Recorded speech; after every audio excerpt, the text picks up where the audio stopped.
That's April Fool's joke. Yeah. Right? We got a game that night. Yeah. I don't play. I'm in the suit or whatever, so I used to put my phone and my keys in my locker.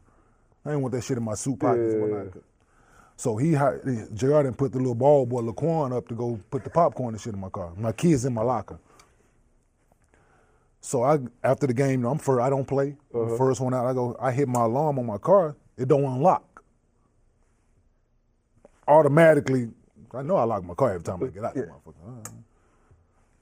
I walk up to it, open the door, nigga, and shit fall out the car. Popcorn? Popcorn. Right. Nigga. And you're in your suit. I don't even, nigga, close the door, nothing. Leave the car door open, suit jacket off, go right back in the locker room. Yeah. Who the fuck did it? And this right after the game. Right so after the game. Wait. You said, who the fuck did it? Media and that motherfucker, everything. And somebody recorded it. You know what I'm saying? There's an audio of the rent. Like, there's audio of me in the locker room after the game. When I find out who it is, I'm gonna put my hands on you motherfucker. There's a camera outside the locker room. Y'all got a certain amount of time to tell me who the fuck it was. Oh yeah, I'm on it, nigga. I leave. When first y'all go clean my motherfucking car out, do all that. I get to the house, they right on the phone. We found out who it was, Kenyon, Laquan, the ball boy. So they didn't pour them in, he didn't spill. Y'all put me up to it. He didn't spill the bean. So I get, they call me and tell me, I'm like, all right, so what's JR address? No, please don't. Listen, what's his address? Oh, man, shit. What is his, listen, no, fuck all that. What's his address? I'm going. Next day, I'm like, man, he coming to the gym. They like, Ken, please don't do nothing. It's already bad. But so what they did, they motherfucking had my car reupholstered. Yeah, the team did? Team, took it out of JR check. Damn. Hey, that's fair. Cause I will, listen, I want his scalp.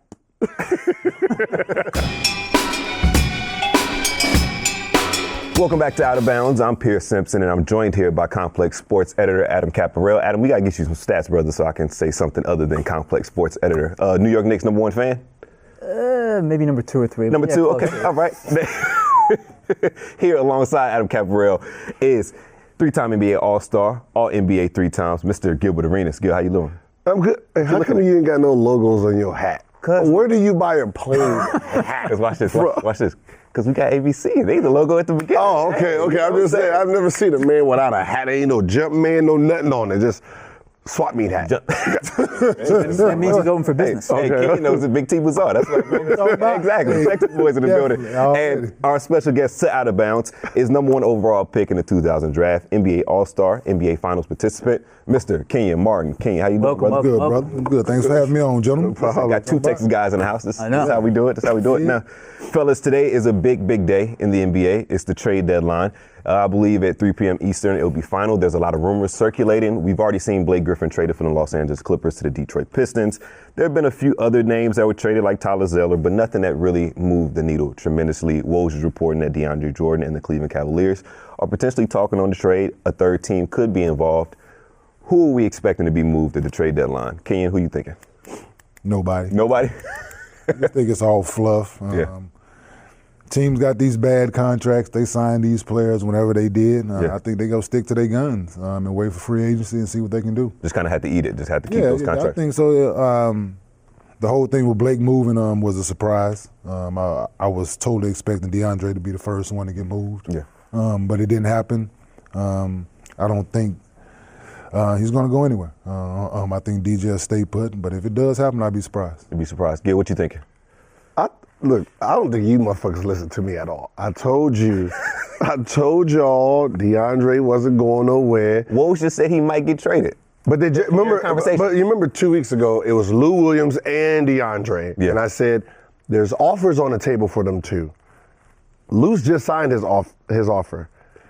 They're waiting for DeAndre. If they can't get DeAndre to sign his extension, He's out of there. But see, But you already got one of them who signed it, so the package deal that they were trying to push them both to, one of them is gone already. you might be the new Woj because I think we know his source on the Clippers. And hey, listen. No, I ain't got no source on the Clippers, man. No source in the Clippers. Cap, who you thinking might get traded? I don't know. I think I'm kind of leaning with, Kenyon, where we're going to see a lot of talk and a lot of noise and nothing really happens. Maybe in years past, we may see some chaos close to the deadline, but we saw the biggest star get moved a few weeks ago. And generally, you don't see multiple stars get moved in one trade deadline. So I'd be really shocked if we see some other big names go. I kind of think DeAndre's not going to go anywhere. And plus, the rumored deal of DeAndre going to the Cavaliers, I think is stupid anyway, because I don't think DeAndre would make the Cavs immeasurably better and fix what's ailing them. So why even bother going after? I don't remember any top teams in the past make trades. The deadline. I mean, it happens before, so when they're working on it for weeks. But to be that motivated to move all these pieces.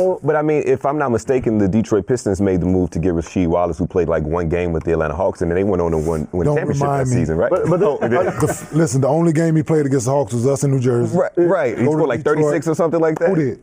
Rasheed. Oh, hey, not that game. No, you're not going to go there. But he wasn't. like, no, I'm not going to do that. But they wasn't really a contender like that until they got him. Yeah, I'm with you. It wasn't a contender until they were there. They were there. We used to battle. Yeah. But he put him over the top. He gave him another big. They went on. I have a feeling this trade deadline will be a lot like 2015, where a lot of trades will pick up in the last hour, last 30 minutes, last 20 minutes. Not at all. So it's gonna be a bunch of popcorn being traded for a bunch of water caps. It ain't gonna be no real. You said popcorn for water caps? Yeah, bunch of bullshit plays. Nobody gives the people. You can be like, who the hell is that? There's gonna be a bunch of those. Who the fuck is that again? Okay. Do y'all have any great trade stories that you have over your NBA career? No, not that y'all got traded, but teammates that got traded. I got yeah. What happened? Because y'all got nervous when I said trade stories. I thought I was talking about y'all. No. Antonio Daniels. So we was playing. He was mad. He gets mad when he has to play backup minutes. Mm-hmm. But he was playing backup minutes. I wasn't playing, but he was playing backup minutes this morning. He was like, "Man, fuck this, man. They need to just go ahead and trade me. I'm tired of being on this losing team. Yeah. They need to trade me behind a great young superstar so I can play some decent backup minutes." Like. Next day, he was trading New Orleans. Sitting behind Chris Paul. Be careful what you wish for. Hey, you can sit with the bitch just. Careful what you wish for. Definitely. Kenyon, how hard is it to get a new teammate acclimated whenever they're traded mid-season? I've had multiple teammates try to come in. Really? I was on the team when they traded Melo. Yeah. You know what I'm saying? So no, it's definitely difficult. If it's one guy, it's not that bad. You know what I'm saying? Because you know that player, you know what he's about, and you've played against that guy probably. But adding multiple guys, trying to fit multiple guys in, trying to get them looks, trying to get them acclimated to terminologies and plays and the way things are done in this organization is different. Right. You know what I'm saying? It's definitely different, but we're all professionals, so just go out and hoop. Yeah. Just go out and if you're winning, all that take care of itself. But when you mentioned that one player, you were a part of the New Jersey Nets when they got Jason Kidd. And that was an off season. That definitely was an off season. But we had one. We traded Steph for J. Kidd, like you were saying. We won 26 games my rookie year. And then we traded Steph for J. Kidd, and next year we won 52. Sheesh. So and they don't get that man MVP. Oh, yeah, that's when they gave it to Shaq, right? Listen, but Shaq was MVP Shaq, every season, so yeah. I know, but it was double your team wins though. Yeah. One player. Yeah, but there was a net. A couple. It doesn't matter. It doesn't matter. In the East, brother. It doesn't matter. Like I don't. We won 26 games the year before. Yeah, that's true. 52. We drafted two guys. It's like you went from 15 to like 40. No. That's how Nash won his first MVP. Made it to the finals. That's how Nash won his first MVP. Shaq is like Shaq. But we made it to the object. finals. That was the prime of Shaq too. No, but that's the year. That's Steve Nash won his first MVP just like that. The Suns was bad the year before. Yeah. He came in. They won 62 games. But when a big man dominates like that, the way Shaq was doing. Shaq gave it to Jason Kidd. Said Jason Kidd deserved this one. Yeah, but again, when Shaq was doing what he was doing with the Lakers, like he was basically the MVP every single season. Just like you can say that about LeBron James. Pretty much, yeah, exactly. So but who's deserving of the award is neither. That's a different. It's a different argument. That's what I'm saying. Yeah, I get that. That's fair. You mentioned Lou Williams earlier, and you were saying that your sources said that there were several extensions on the table. And guess what? Your boy Lou Williams recently signed an extension, a 3-year deal, reportedly worth only $24 million. Lou Williams, 31 years old. The third year, however, is only guaranteed for $1.5 million. So potentially the Clippers can get out of it if they're in a rebuilding phase or trying to get other free agents. Why are you taking? What the hell are you going to get out of $1.5 million for? That's a great. No, that's the only part that's guaranteed. The last year? Only $1.5 million is guaranteed. Yeah. Is it front loaded? That's why they call me GM Pierce. I be knowing this stuff. You know what I'm saying? I be knowing this stuff. So only $1.5 million is guaranteed in year 3, so they can get out of that deal. What are we thinking of Lou Williams' extension with the Los Angeles Clippers? Did he lowball himself? He took what was on the table. I mean, he's in a tough situation anyway because he's been playing that 6-man role his whole career. Yeah. And then this is the first year he got to actually start and shine. So we don't know if he's going to go back to the bench. I'm sure he doesn't know if he's going to go back to the bench at some point in following next year. So it was one of those things is either you gamble and say, fuck the extension, I'm going to wait till the offseason, see what I can get, or you just lock down the money now. He mentioned that he's looking for more stability, and his kids didn't know who to root for at this point because over the past couple seasons he played with the Lakers, Rockets. In his 13 years, he's averaged 13.5 points, but this season he's having career highs in both assists and points, 23.3 and 5.3 assists. Kenyon, do you think that Lou Williams shortchanged himself with the deal? Because you were talking prior that he should have just bet on himself. I think you always believe in your ability. Yeah. You know, if there's an offer on the table and you feel you can get more, you know, you're playing, you're having a career year. Yeah. You know, you're in February. Exactly. You know, your chances of making the playoffs, you can, but so your season might be over soon. Right. So your numbers are going to be good. Your off season is going to start before everybody. Yeah. So it's a great possibility. It's a great possibility. So why not my thing is, why not just wait it out? You know what I'm saying? I understand the stability part. But do you think, I understand he's never had that kind of offer for him before. I get all that. You know what I'm saying? But in this situation, because he's the backup player. I'm with you. Does he have the leverage? I think you have the leverage. I had the leverage. I think he does have the leverage. Is like, all right, he got Lou. 6-man a year award already. Might get another. Depends on how many. I don't know what the criteria is. It's like the bench him. You know they pull that shit. His number's still the same. Well, you know they pull that shit on the nigga in a minute. I'm with you, and his number's still the same. Yeah. He's still averaging 23. But you know, but if he turns down the money right now, you know how the league do. He turns down that money, like, nah, I'm going. Might not get it. Might not get it back. Listen, so it's 6.5. Does damn if you do, damn if you don't. You know what I'm saying? So I get it. But he's averaging career highs in points, assists, three-point shooting, and free throw percentage. And again, if he wraps up another 6-man of the year award, you wonder could have gotten him a little bit more money at the end of the season. But then people also would look at it too is you putting up them numbers on a bad team. On a bad team. But a bad team that's still fighting for playoff contention. I get you, but it's still a bad team. I just look at the Nolan. There's a Noel. Who? The Nolan guy from Dallas. He went to Dallas. Yeah. What if he Nerlens did that? Noel. He turns down that deal. He turns down this Clipper deal. In the second half of the season, when they feel they're not winning, they put him in 3-4 minutes, take him out. Put him in 3-4 minutes, take him out. Fuck his whole numbers up and say, oh, you ain't worth it no more. Yeah. Now he's sitting there with his dick in his hand. Right. Yeah, no, it's definitely like I said, it's damn if you do, damn if you don't in this situation. We've seen it a couple times. Even Shabazz Muhammad with the Minnesota Timberwolves was offered, I believe, $40 million over the offseason, decided to bet on himself. Now he's asking to be released or traded. So sometimes they backfire.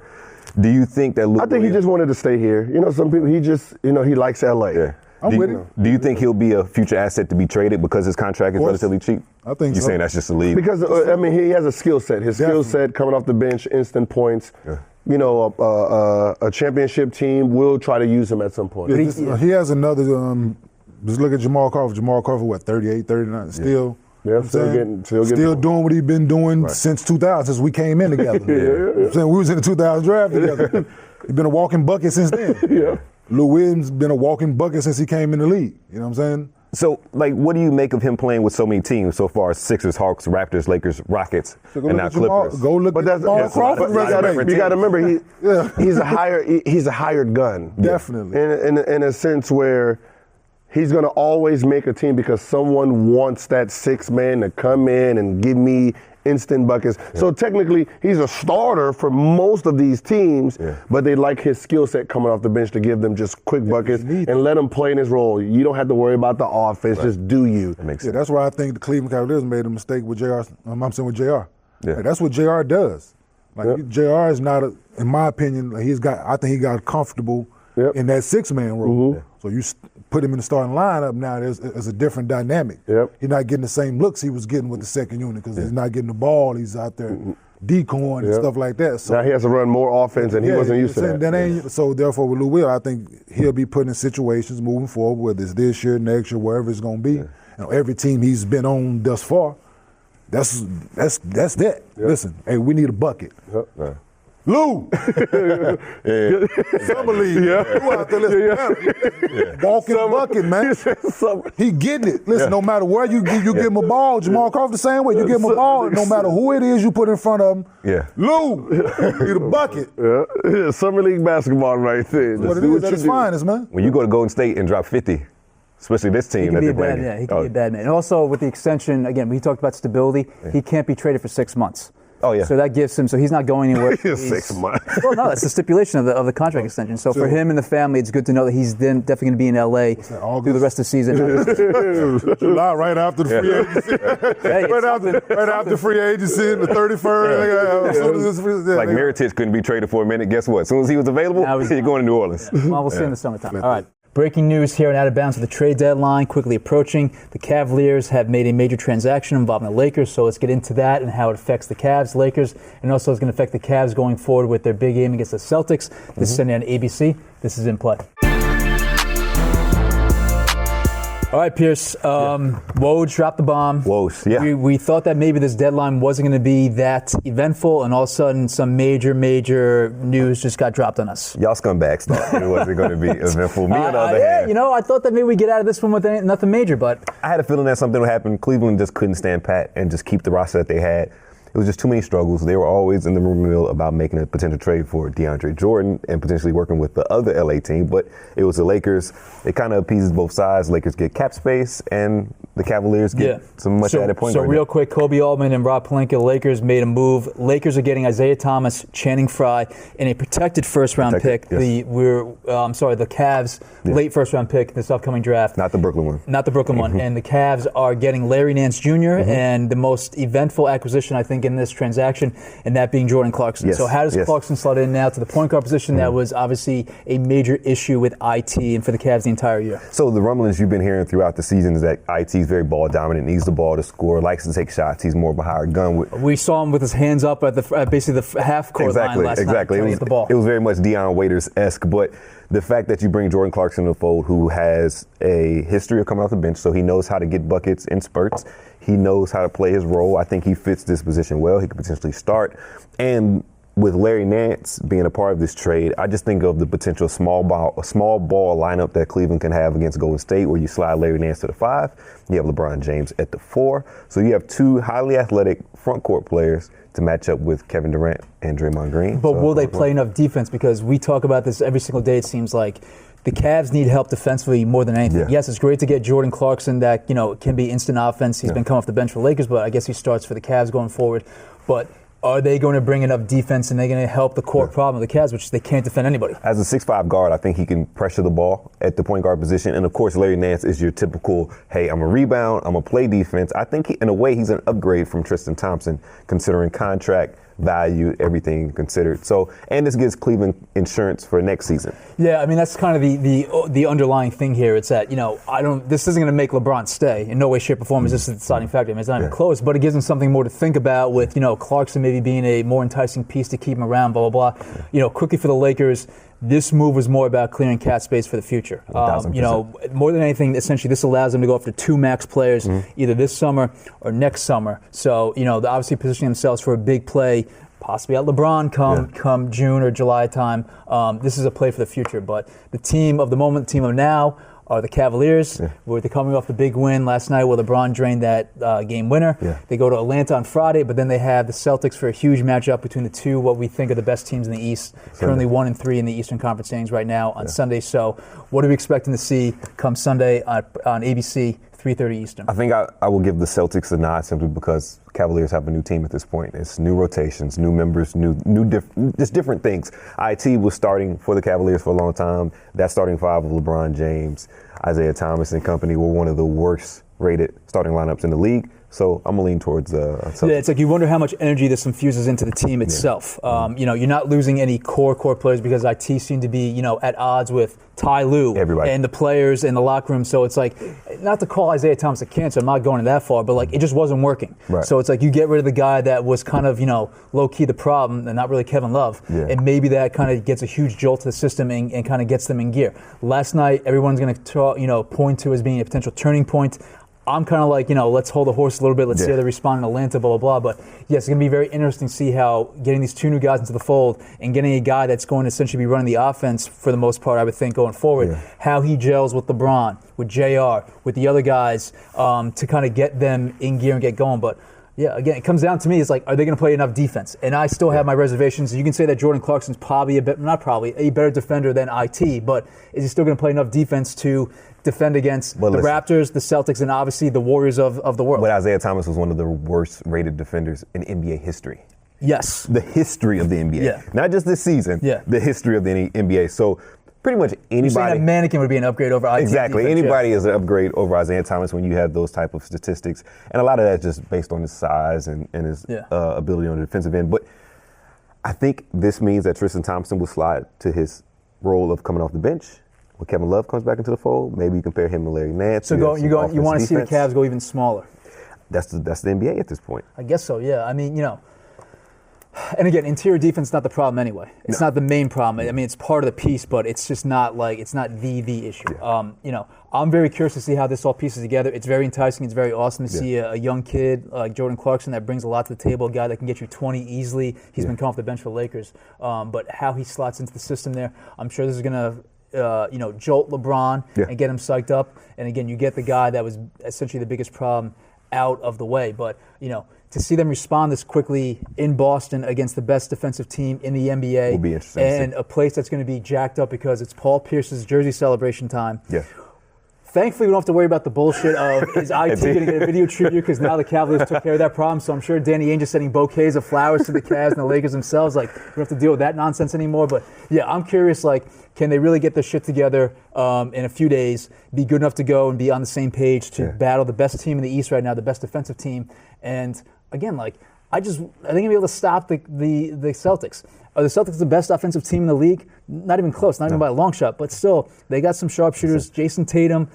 Obviously, Kyrie can go off at will. So, you're asking for a pick right now? At least I'm going to ask myself for a pick. Yeah. No way in hell am I going with the Cavs on Sunday. Give me the Celtics. Celtics all day. Listen, when you give up 22 points in the corner to Jonathan Simmons against Orlando, you have issues defensively. And no diss to Jonathan Simmons. Again, last night, we saw the Cavs. Yeah, they won the game, and they need the first game they've won on national TV this year, essentially, which is just insane. Took overtime. So another game on national TV on Sunday. So points. It's like, why would you go with the Cavs again? But we saw the defense being atrocious as usual. They allowed 138 points to the Wolves that aren't exactly an offensive juggernaut. Yeah. I mean, a good offensive team, but whatever. So, yeah. Good move, I think, overall for the Cavs. Completely game-changing. I'm not going to go that far. No. Again, until I see Jordan Clarkson locking down guys on the perimeter, getting the passing lanes and making a big difference and turning the Cavs from the third worst defensive team in the league into something that's a mid-level defensive team. Yeah. I still think the Celtics right now are the favorites in the East. 1,000%. The only person that can help the Cavaliers' perimeter defense is probably 1996 Gary Payton. Other than that, or again, as I said the other day, Paul George. But you know what? Paul George ain't available. So you had a chance to get him over the summertime, and you guys couldn't make it work. So, interesting deal, fun deal. Definitely surprised. No one kind of talked about this coming down the pipeline. Yeah. So props to Woj for dropping an appropriate bomb right before the deadline, and hopefully we got some other crazy things to happen. But yeah, we'll see how this unfolds. Interesting, fun, cool to talk about, but I still don't think this really pushes the Cavs, over the edge or makes them immeasurably better from getting rid of IT. I think it's a step up, but it's not like the necessary steps to truly make them what they should be. But guess what? We'll see on Sunday. Very true. We'll see going forward. Yeah. We'll see if our predictions come true. Switching coast from Boston to Los Angeles, where we're coming to you from with news that Gronk may be considering retirement and possibly getting into acting. We want to talk about what athletes would make for great action stars. So we're going to take it over to the video screen. All right, so something called the Eagle Tribune suggests this week that Gronk could retire and start making moves to Hollywood, according to your favorite sources. So just, heads up. So Gronk obviously said this week after the Super Bowl that, despite being 28, he said, I'm definitely going to look at my future for sure, kind of implying that maybe with all the injuries that he's had, ACLs, elbows, concussions, everything like that, that maybe it's time for him to hang it up. And the speculation is that maybe with his outsized personality that we see every Sunday, with him spiking the ball, just being a crazed animal, some of the endorsement that he does, maybe that personality would translate very well into the world of Hollywood. So I guess first and foremost, would Gronk, and being he's a massive individual, it seems natural that he would be a great action star. What kind of action star, movie star would Gronk potentially make? He would probably be in like Fast and Furious 16 some years down the line. Other than that, I can't see him like headlining a movie. I wouldn't go pay any money to go see Gronk. Yeah, but what was that movie like Stallone and all the other action stars? Like, couldn't he slide into like that movie? Guess what? I didn't watch that either. Rocky, he can be in a Rocky Was it movie. Expendables? Expendables, okay. He can be one of those guys. Can't you see him like Gronk spiking some terrorist's head that gets decapitated? Like at the end of the movie? He's on Netflix. He has like a little. He's doing some little stand-up thing. He's hosting a stand-up. He's doing a stand-up special? He's hosting. He's branching out already. I will say he's one of the great characters in the NFL, but would that character translate to millions of dollars as an action star? I don't know. I mean, when you have a personality like that, you think that can definitely translate in some way, shape, or Wrestling would be perfect. Oh yeah, he could actually cameo real easy on WWE. Yeah, wrestling would be perfect. Took my son to WrestleMania, and he was down in Orlando, and he was part of the. Oh, he was? Yeah, the shenanigans. The shenanigans. Big shock there. Yo, who would ever thought that he retired before Tom Brady? Tom just still going. Tom wants to play till he's 45, so I mean, it's insane. Tom don't get hit as much as Gronk. Very true. Very true. He got hit in the Super Bowl. I thought it was over. He got hit in the sternum. He got hit in the sternum. Listen, I thought he wasn't going to get up. All right, so Gronk potentially transitioning to Hollywood has us thinking about what other action, or athletes I should say, would make for great action stars. So I'll kick things off. I think my pick would first and foremost be Giancarlo Stanton, the Yankees' new outfielder. He's a massive individual. We've seen him do the Sports Illustrated shots where it's, he's just like bare-chested. He's like an Adonis, so like slot him into some action movie, whether it's like a Fast or Furious or some other thing like that. I think Giancarlo Stanton, like a massive individual, will make for a perfect. I know. That's Jesus. Yo, so how you pick Stanton? He ain't the biggest guy on his team. Yeah, the judge is, he's right? closer. He's not that far behind Judge. It's far behind, boy. Yeah, but Stan's more cut than Judge right now. Right now, Aaron Judge, 16. He can headbutt somebody.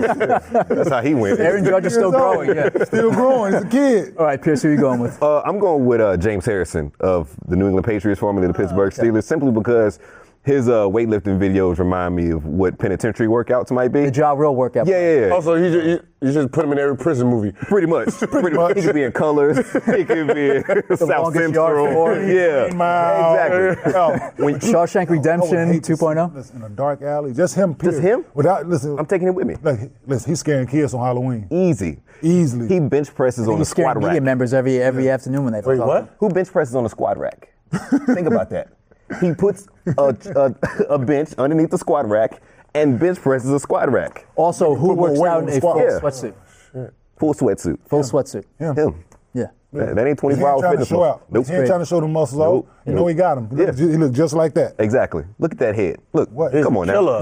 Definitely a killer. All right, Kenyon, who are you going with? Deontay Wilder. Yeah, friend of the program, yes. Deontay Wilder, man. 6'7", 6'8", that reach. Yeah. Bad intentions all the time. So he's a villain. We know firsthand. Villain and everything. I'm with it. Yeah, I'm all about bad intentions. Yeah. Why that kind of look like Ruben Patterson? Definitely looks like Ruben Patterson. Definitely a great comparison. Definitely. Yeah, I'm with Goodness gracious. He does look like the bad guy. Gil, who are you going with? I'm going Westbrook. Russell Westbrook? Yeah. Russell. Russell, I just figure you treat him like Taken. Someone took his wife and his new son. Go get him, Russ. One man show. One man show. Ain't no smiling, ain't no nothing. You can have a bag of clothes, be like, Russ, leave me alone. Be like, all right, you're good. But does Russ have the personality for this? No, they be doing the whole damn Russ go from this to. Villain's already away at this point. Who is Russ going to stop, man? I don't know. Well, no, he does commercials. I guess he has the personality to do this kind of thing. Yeah, he has a personality. Definitely. Who else could be on the list? Who else we thinking? I'm trying to think who else is a really McGregor? fun. Oh, yeah, McGregor would be a great Bond villain. McGregor would be perfect. He'd be a perfect Bond villain. Yeah. Yeah. Okay. Lomachenko, boxer. Oh, yeah. Like Look, this the- Yeah, he beat the one here living and hell one out out. of you. Yeah, disappear. Like you right here and bink, he over here. Kenyon Bop, bop, Martin and Adam blink, Caparell boxing blink, blink. hour. That might be something. What happened now? Gotta get you on to start talking some more boxing. He's a boxing fan. I can tell you're a boxing fan. Listen, You just dropped the, Yeah, you dropped the Lomachenko reference on yeah, the show. not a lot of That's people. in boxing. Yeah. Number one pound for Yeah, he's a pound. Pound for boxing pound. fan. I hate that pound for pound phrase because Yes. that's when people start saying AI is pound for pound the greatest of all time. Yes. AI is the greatest pound of all time. If you go pound for pound, He weighed 140 weighed pounds in the 160 NBA. pounds. He weighed 160 pounds. And Isaiah Thomas was not too much bigger than him. Is it which Thomas? I'm with you. The Pistons. Zeke, not this Zeke. Isaiah Lord Thomas. Zeke, yes, I'm with you. That man, that guy. But yeah, pound for pound, I'm with you. Listen, Kmart, we're gonna have you back on the show because we gotta have a discussion about Yeah, this. 'cause boxing, football, basketball, listen, but especially boxing though. That worked, but it's a pleasure having you on the show, brother. you for coming Thank you through, for man. stopping by. Gentlemen, Out of thank you bounds. For coming through. My guys. And I see all these watches wanting. You owe me $60K. That's what. Look how you look. Well, that's him over here. All right, watch it. Nice we yacht. got Adam Caparell, Kenyon Martin, Gilbert Arenas. I'm Pierre Simpson. That wraps up the latest edition of Out of Bounds. We'll see you next week. And Gilbert, you owe me $60,000, sir. Dog, I bet with the Eagles, you seen the shirt. You see the shirt? We'll see y'all soon, man. Kenyon, appreciate it, brother. I had the Eagles. And then you had a shirt that said Patriots crossed out with Eagles. Revisionist history. Yo, hilarious. Hilarious. Man, these days. When he wins the lottery, he'll finally pay you. No, he's not. He's going to disappear. We're like, where's Gilbert? Not coming on the show. Down in Tijuana, Juarez, I'm Mexico. calling, hey, Can I do the show on hologram Skype? me in. Hologram me in.